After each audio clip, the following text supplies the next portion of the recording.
চাঁদকাঠি, কলাখালি, খেয়াঘাট এর মধ্যে দাঁড়িয়ে আছে এখানে। ওই যে দূরে দেখা যাচ্ছে খেয়া, ওগুলো আসবে এই ঘাটে। তারপর হচ্ছে আমরা এখান থেকে উঠব। নদী কিন্তু স্রোত আছে বেশ ভালোই এবং বেশ শক্তিশালী নদী আর কি। নদীকে দেখা যাচ্ছে জানি না, তবে ঢেউগুলো কিন্তু বেশ উঠছে এবং নামছে এবং সেগুলোর যে হাইট একেবারে কম না। চাঁদকাঠি খেয়াঘাটে দাঁড়িয়ে আছে খেয়ার অপেক্ষায়। এই যে চলে গেছে নদীর নাম হচ্ছে কালীগঙ্গা।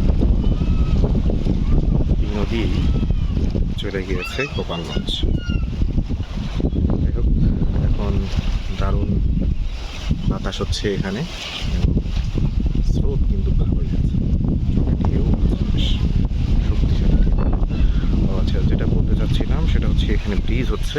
ব্রিজের দেখা যাচ্ছে কিনা জানি না ঠিক। ওই যে ব্রিজ তৈরির কাজ চলছে ওখানে।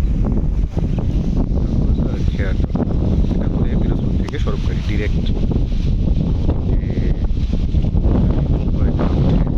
ব্রিজ দিয়ে নদী পার হওয়া যাবে। কোনো আর ফেরি বা নৌকার ঝামেলা করতে হবে না, বাসেই ডিরেক্ট চলে আসা যাবে।